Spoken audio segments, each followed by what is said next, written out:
The blade was already at his throat when she stopped. Not because he had done anything clever. Not because he had begged. Lieutenant Cole Hartman of the Earth Colonial Marines had done neither. He had simply looked up at her with blood running down his jaw, one arm broken at the elbow, and said the only honest thing left to say. I know I'm going to die. I just want to know why. The immortal warrior queen of the Varek Empire, commander of 17 fleets, conqueror of 42 civilizations across 6 star systems, stood over him in the ruins of Colony Station Delta 9 and did not deliver the finishing strike. Her name, as the Varek said it, translated roughly to the Eternal Blade. Humans had started calling her Queen Orin. It was easier. She had never corrected them, which said something, though nobody was sure what. She wore no helmet. Her face was open to the burning air of the broken colony. Her skin was the deep blue-gray of Varek High Commanders, marked with silver battle lines that ran from her temples to her collarbones, lines that recorded every war she had ever fought. There were a lot of lines. She had been fighting wars since before Earth discovered fire. She looked at Cole for a long time. He looked back.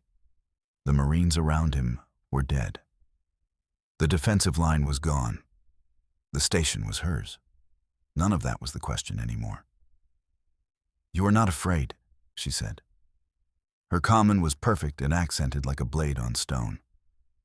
I'm terrified, Cole said. There's a difference. Something shifted in her expression. Not softness. Nothing as simple as that. More like recognition. The way you recognize a word in a foreign language you used to know. She lifted the blade, not to strike. She stepped back. Stand up, she said. Cole stood. His broken arm screamed. He did not make a sound. You will be processed with the other prisoners, she said, and walked past him toward what remained of the command center. Her second-in-command, a Varek general named Oreth, watched this exchange with the expression of someone trying to calculate something with missing numbers. He said nothing. When the queen moved, you moved with her. That was the only math that worked. Cole was processed. He was cataloged. He was placed in a holding unit on the flagship Varek vessel, the Magnitude, a ship so large that the human fleet had initially misidentified it as a rogue moon. For 11 days, nothing happened. On the 12th day, the door to his cell opened, and Queen Orin walked in alone. Get dressed, she said. You are no longer a prisoner. Cole stared at her. What am I then? A problem I have decided to keep. She dropped a Varek training garment on the floor and left. Cole looked at the garment for a long time. It was the charcoal gray of a Varek student rank. Nobody in human history had ever worn one. He put it on. That was how it started. The Varek Empire had no word for mentor that translated cleanly into any human language. The closest approximation was shopper of the unfinished, which sounded poetic until you understood what it actually meant. It meant that Queen Orin now considered Cole Hartman her personal project, her responsibility, her problem to solve. This was not a gentle arrangement. The first morning aboard the Magnitude, a Varek training drone woke him at what his body clock insisted was 3 in the morning and directed him to the 7th deck combat training floor. Queen Orin was already there, dressed for work, arms crossed, watching him arrive. You are 4 minutes late, she said. I didn't know there was a schedule, Cole said. There is always a schedule. You were not informed because I wanted to see how long it took you to find the floor on your own. She paused. 4 minutes. That is acceptable. Barely. Cole filed that information away. He was learning quickly that everything Orin said contained 2 things. The things she said and the things she meant you to understand without being told. "We will begin with form assessment," she said. Form assessment turned out to mean that she attacked him without warning, repeatedly, for 2 hours, while a Varek training system recorded every movement his body made. He blocked 3 strikes. He failed to block 19.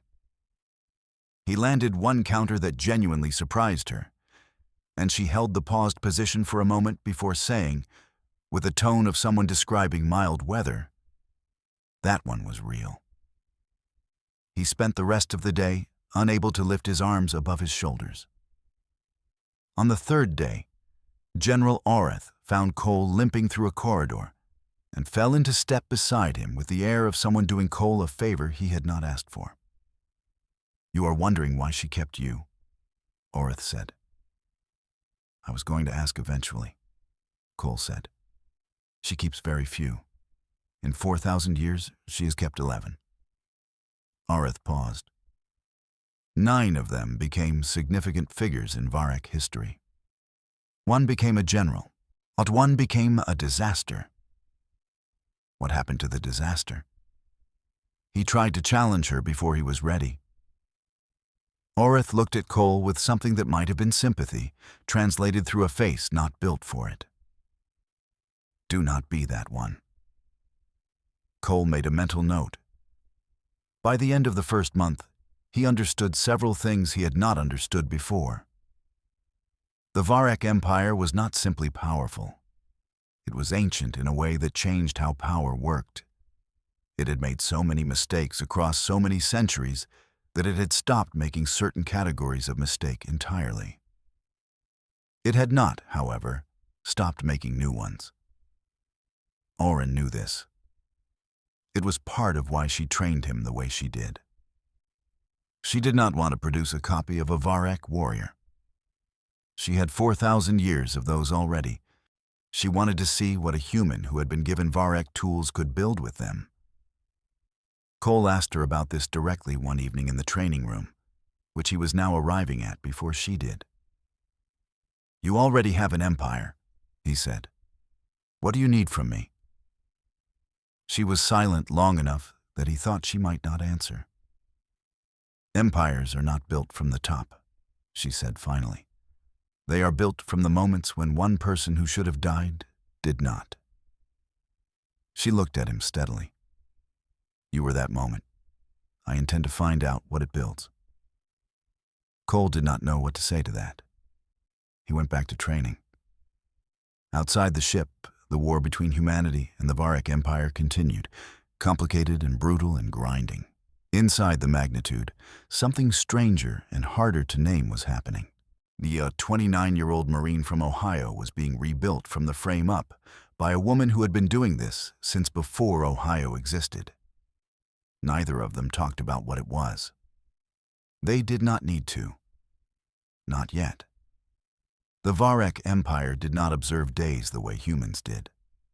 And aboard the magnitude, time moved in training blocks and briefing rotations and the quiet hours when the ship ran on minimal power. And the stars outside the observation deck looked the same as they did from Earth, but felt entirely different.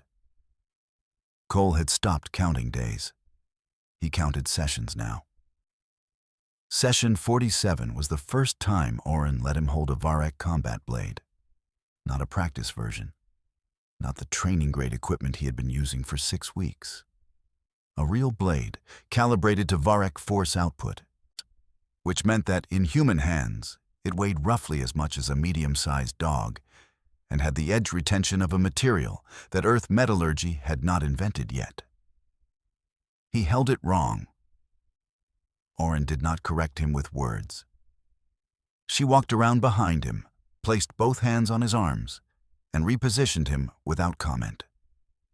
Her grip was precise and impersonal, the way a carpenter corrects a joint. When she stepped back, he was holding the blade correctly and could not entirely explain what had changed. "Again," she said. The form drill was simple. Extend, rotate, retract. It took a Varek cadet 3 days to master. It took Cole 11 sessions. Oren never said he was slow. She also never said he was progressing. She simply watched, corrected, and waited. This was, Cole was learning, her version of encouragement. General Oreth had explained it once, in the way Oreth explained things, which was sideways. When she stops watching you, he said, that is when you should be concerned. So Cole trained. He trained in the morning before the ship's system cycled to day mode, and he trained in the afternoon when the Varek cadets used the lower decks, and he trained alone in the evenings, working on the things she had corrected that day. His body adapted in ways that surprised him. Varek training was not about repetition, and the way human military training was about repetition. It was about precision first, then speed, then power, in that exact order. And you did not move to the next stage until Oren said so, which she communicated by introducing the next stage without announcing it. He noticed this system on session 60, when she demonstrated a movement she had never shown him before, looked at him once, and waited. He tried it. He failed. He tried again. On the fourth attempt, he got close enough that she gave him a single nod, the Varek equivalent of a standing ovation, and moved on. Outside those training hours, Cole was also learning other things. The Magnitude carried a full Varek command staff, political envoys, and 3 junior fleet captains who were there to observe Oren's decision-making process and presumably learn from it. None of them particularly wanted to learn alongside a human. And they expressed this in the Varek way, which was not direct hostility, but structured indifference so complete it became a kind of pressure. Cole had grown up in a small town in Ohio where being the new kid was a contact sport. He was not unfamiliar with this. He handled it by being exceptionally good at the things he could be good at, and not visibly bothered by the things he could not control. This confused the junior captains, who had expected either confrontation or withdrawal. They got neither. They got a human who showed up to every briefing, asked precise questions, made no unnecessary noise, and was somehow getting faster in the training room every week. Captain Vorek, the youngest of the 3 junior captains, and therefore the one with the most to prove, made the mistake of challenging Cole to a sparring session in front of the training staff on session 72. Cole declined. Not because he was afraid to lose.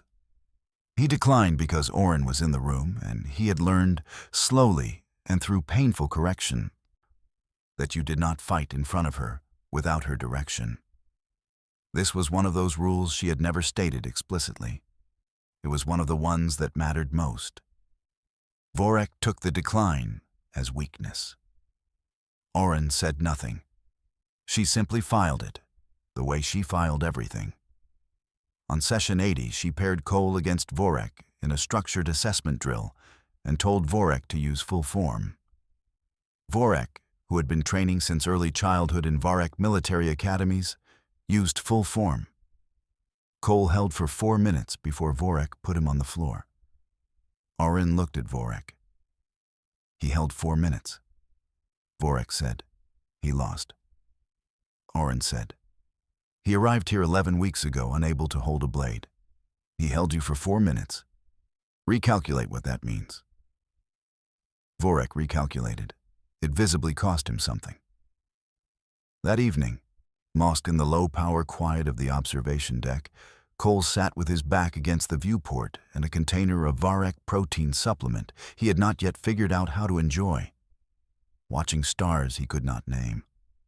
Oren appeared without announcement, which he had also stopped being startled by.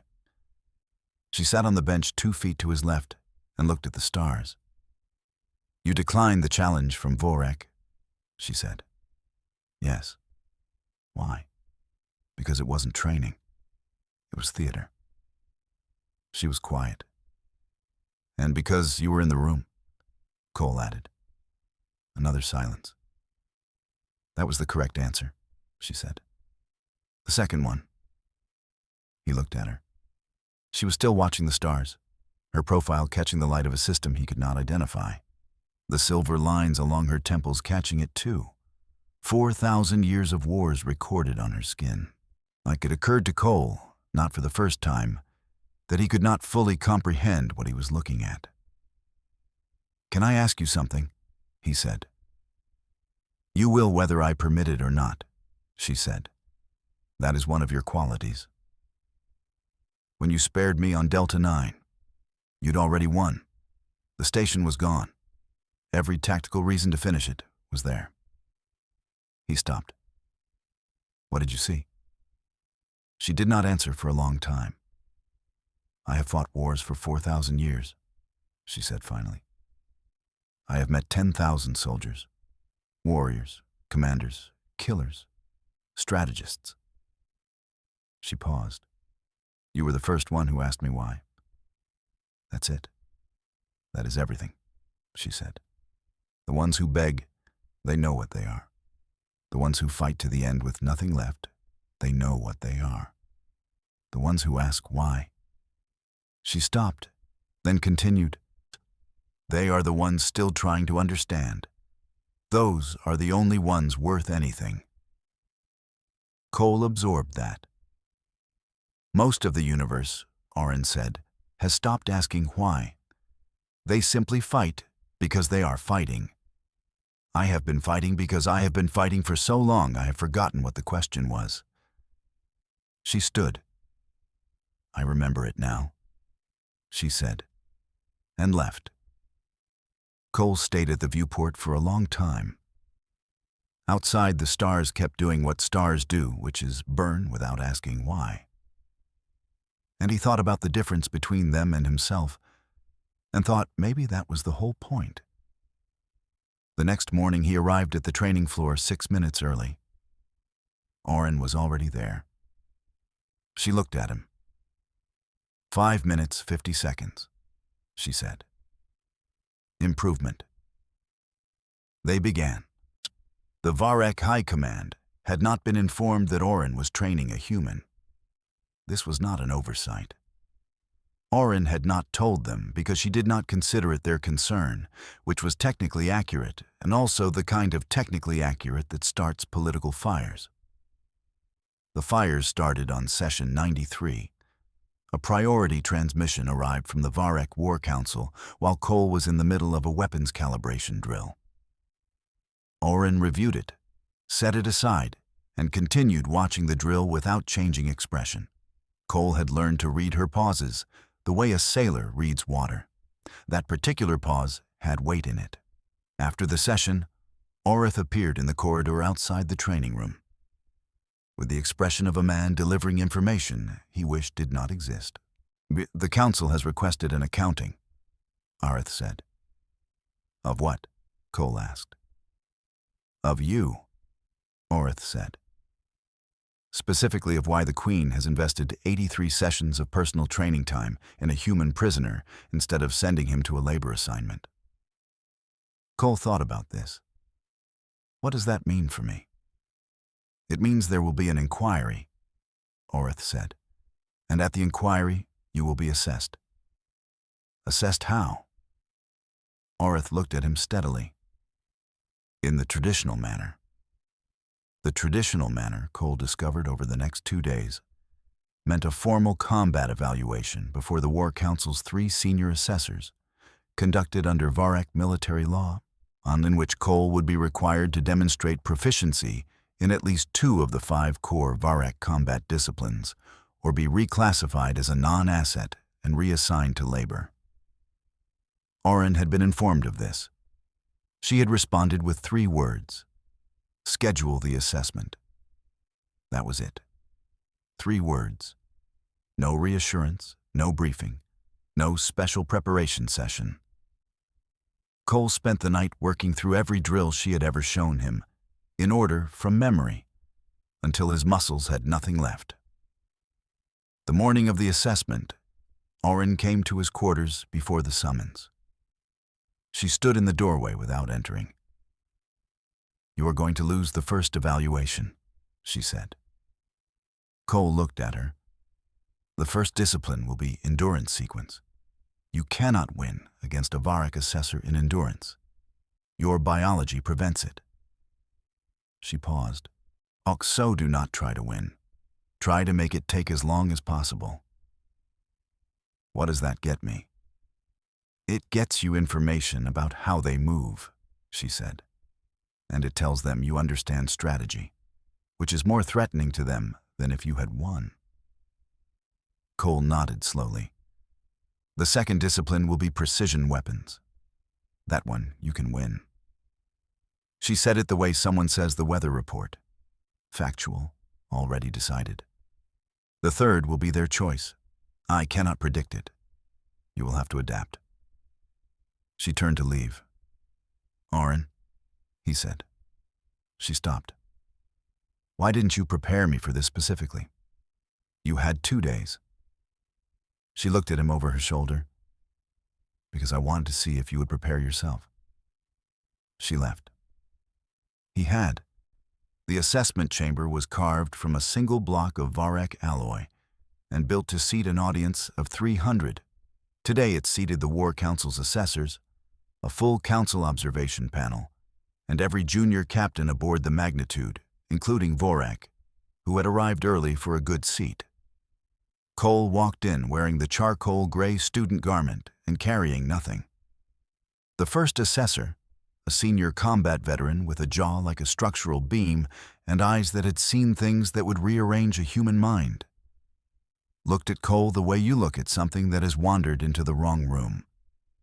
The first discipline was endurance sequence. Cole lost. He lost slowly, making it last 11 minutes against an opponent who should have finished it in 4. And in doing so, he mapped the assessor's rhythm, weight transfer, and preferred reset position with the same attention he used to read a grid map. The assessor noted the time without commenting on it. The second discipline was precision weapons. The target array was a Varric standard configuration, 43 moving points at variable distances, calibrated for Varric reaction time. Cole had been practicing this configuration for 6 weeks without knowing it was the assessment standard. He had been practicing it because Oren had made it part of his daily drill rotation without telling him why. He cleared 39 of 43 points. The chamber was quiet, in a way chambers get quiet when something unexpected has happened, and nobody has decided yet what to do with it. The third discipline, the assessor's choice, was strategic command simulation. A real-time scenario requiring deployment decisions for a 3-fleet engagement against a superior force. It was not a combat discipline. It was the kind of test designed to end a candidate who was only physically trained. It was designed to expose the ceiling. Cole ran the simulation for 19 minutes. He did not win. He achieved what the Varric assessment rubric called a managed stalemate against a force with a 40% tactical advantage, which was not a result the rubric had a standard grade 4 because it had never come up before. The senior assessor reviewed the results for a long time. Then he looked up at the observation level where Oren was watching, standing with her arms at her sides, expression giving nothing away. The human is classified as a conditional asset, the assessor said, pending continued evaluation. It was not a victory. It was a door. Cole walked out of the assessment chamber and found Orith waiting in the corridor. Conditional asset, Orith said. In 4,000 years, no non-Varric has received that classification. What does it change? Cole asked. Access, resources. The Council cannot ignore you now. Orith paused. It also means they will be watching. They were watching before. Before, they were watching to see you fail, Orith said. Now they are watching for a different reason. Cole thought about the difference. It was not a small one. That evening, Oren came to the training room at the off-cycle hour when it was empty and found Cole already there, running the precision weapons configuration again. She watched him for a while without speaking. 39, she said. I know, he said. The 4 you missed were not precision failures, she said. They were hesitation. You second-guessed the angle on the lateral sweep. I know that too. Then fix it tomorrow. She turned to leave. Oren. He stopped the drill. You set me up for that assessment without telling me. The precision configuration. You've had me on it for 6 weeks. She did not turn around. Yes. You knew the council was going to call an inquiry. I anticipated it was probable. Cole was quiet for a moment. Why didn't you just tell me what I was training for? She turned then. Her expression was the same one she always wore, and he had learned enough by now to read what lived underneath it. Because if you had known, she said, or you would have trained to pass the test. Instead, you trained to be better. She paused. There is a difference. It is the most important difference. She left. Cole stood alone in the training room with that sentence settling into him. And he thought about all the things she had said in 93 sessions that had seemed like instruction and were actually something else. He went back to the drill. He hit 41 of 43. Tomorrow, he thought. Tomorrow, the last 2. The conditional asset classification changed things aboard the Magnitude in ways that were quiet at first and then less quiet. Access was the first thing. Cole could now enter restricted briefing areas, review fleet tactical records, and attend council transmissions as an observer. These were not small privileges. The Varek military ran on information the way engines ran on fuel, and for 3 months Cole had been working without most of it. He was careful about what he did with the access. Careful in the way Oren was careful, which was total and invisible. He attended the briefings. He listened. He did not ask questions in the room. He asked them afterward, privately, of Oreth, who had become something between a reluctant guide and an exasperated older brother. You are using me as a translation layer, Oreth said one morning over what the Varek called a meal, which featured textures and flavors that Cole had made peace with without exactly enjoying. You know things nobody's written down, Cole said. That is because most of what I know should not be written down. Oreth ate something that moved slightly before he did. What do you want to know today? The 4th Fleet, Cole said. The briefing mentioned it twice and then dropped it. Why? Oreth was quiet. This was a different kind of quiet than his usual quiet. A careful kind. The 4th Fleet, Oreth said slowly, is the reason Oren has not slept properly in 40 years. Cole set down his container.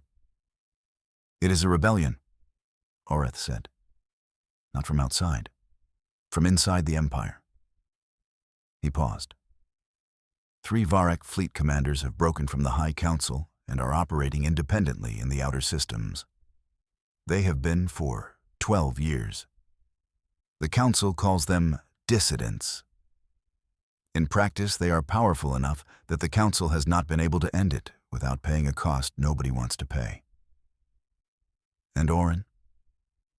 She built those commanders, Oreth said quietly.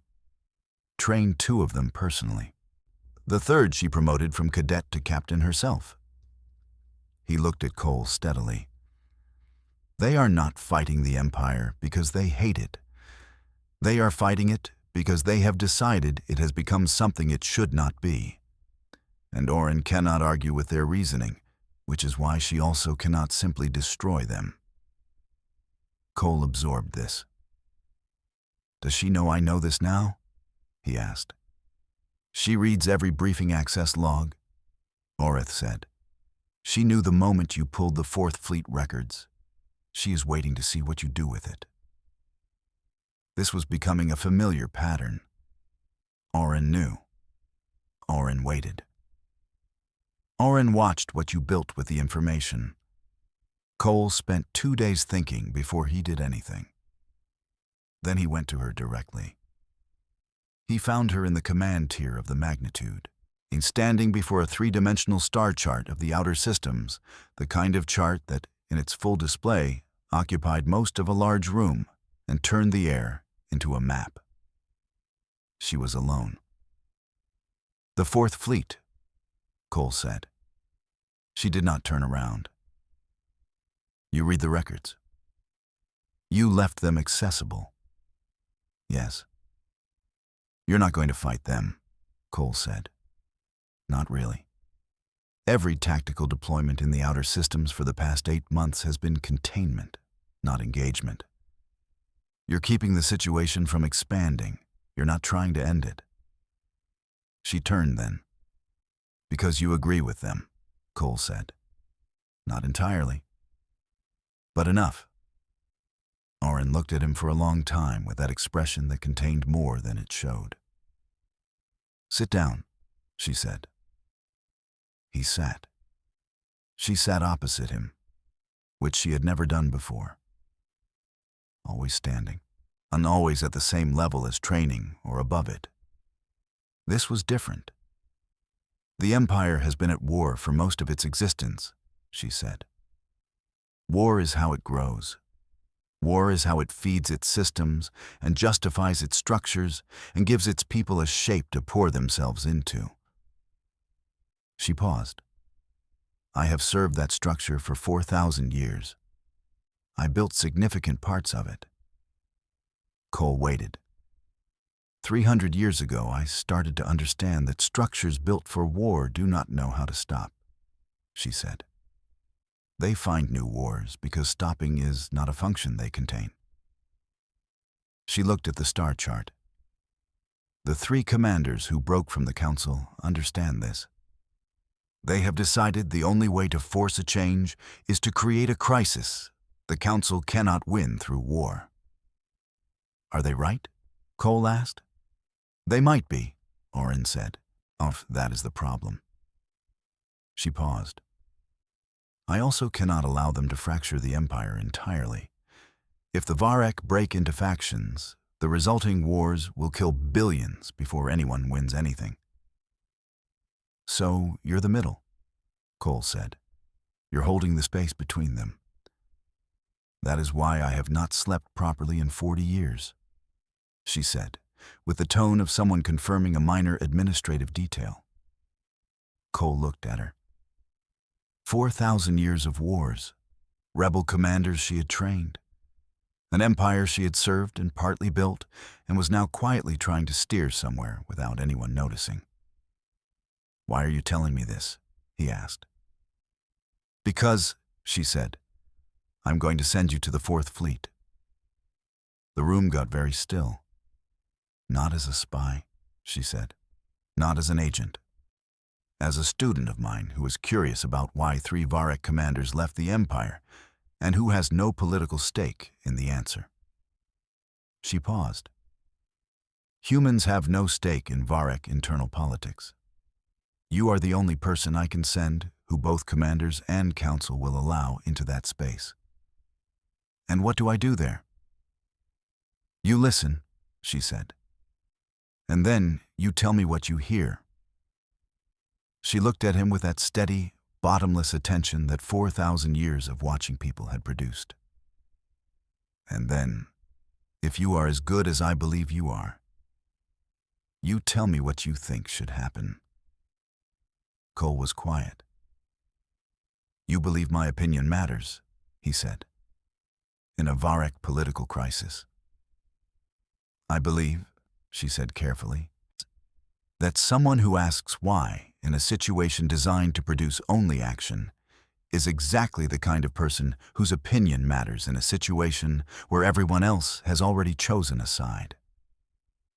She stood. "We have 6 days before we reach the outer systems," she said. "Your training continues." She moved toward the door.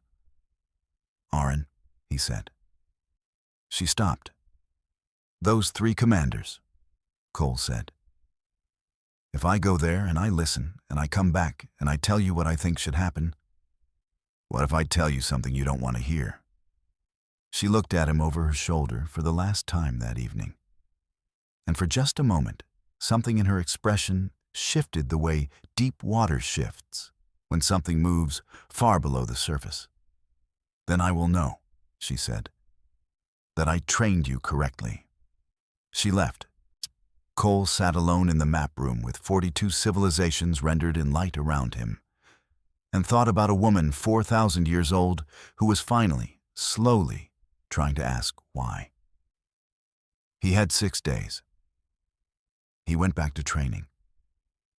The Fourth Fleet was not what Cole had expected, which meant Orin had planned it that way.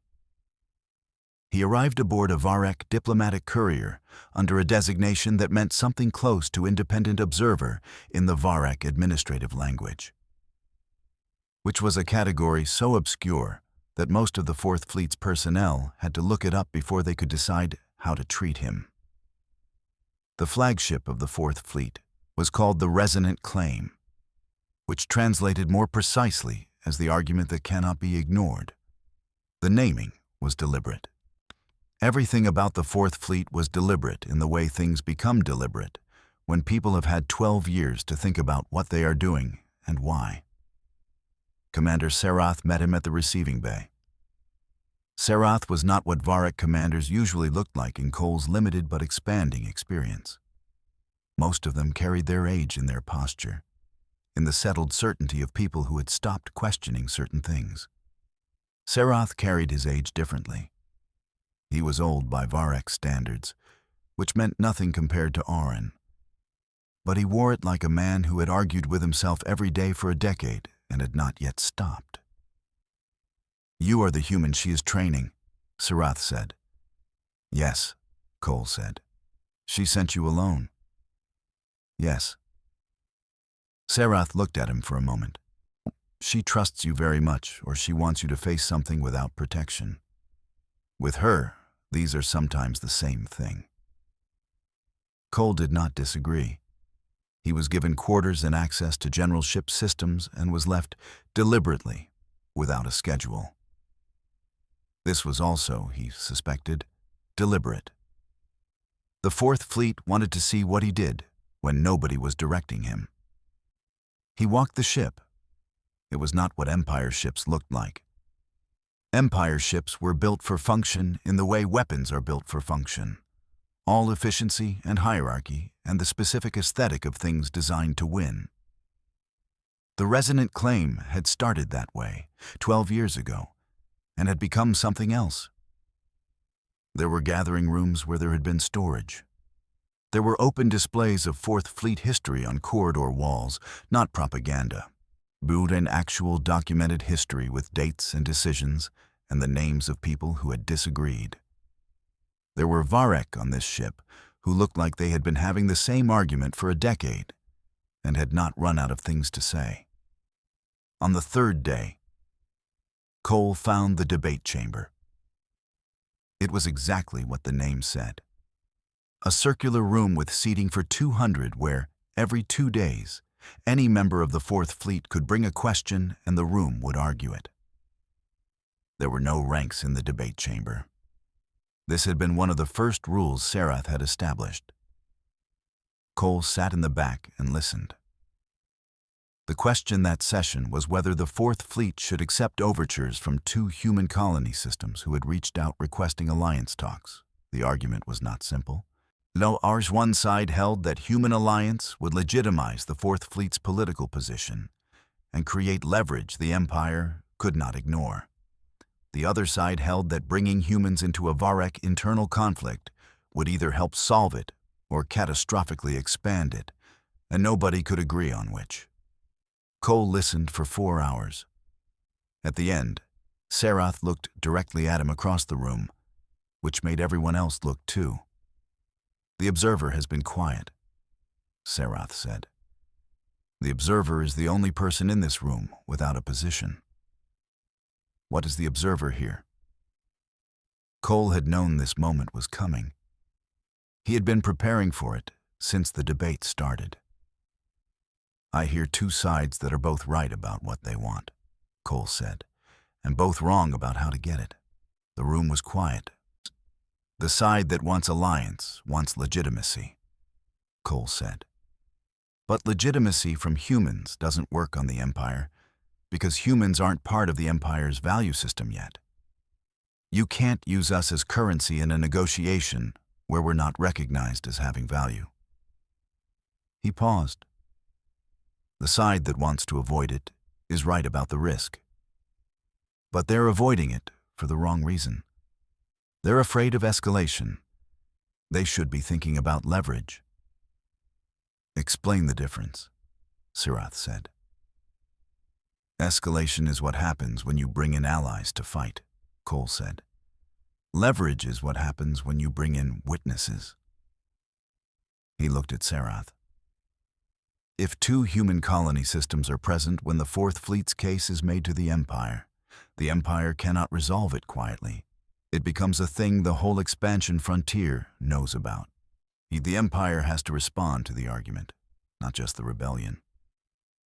Silence.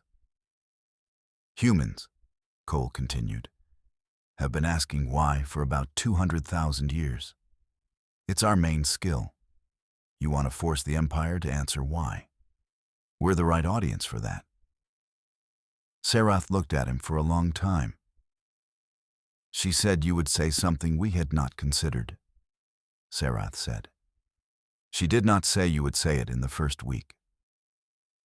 Cole thought about Orin, 4 star systems away, knowing this conversation was happening and not being in it, trusting him to be in it correctly. She's been training me to see things clearly, Cole said.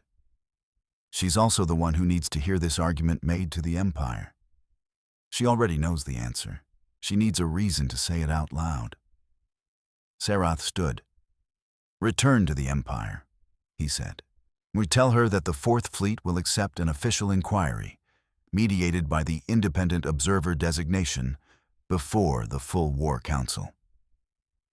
He paused. Tell her we want the human present when we make our case. Cole left the resonant claim 2 days later.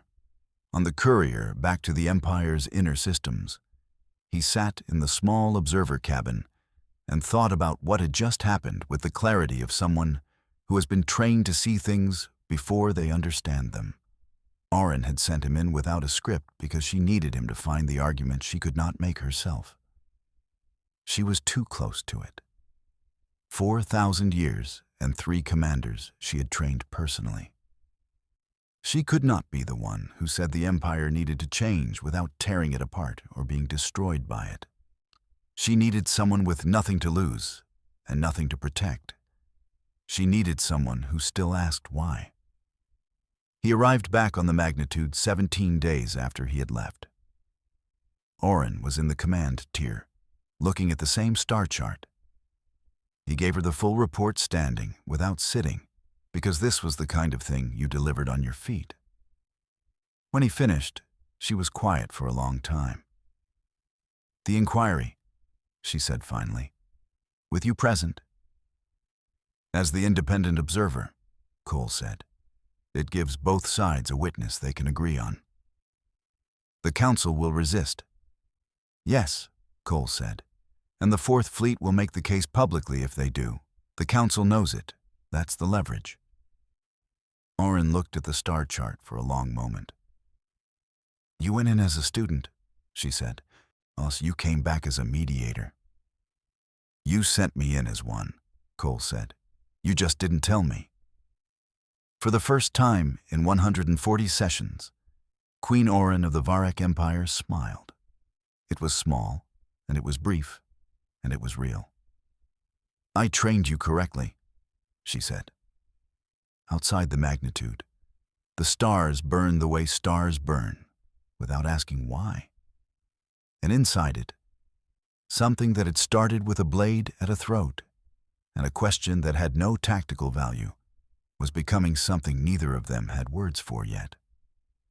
Cole went back to the training floor. Orin followed.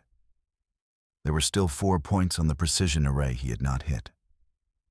Tomorrow, he thought. Tomorrow, the last 4. He was done waiting.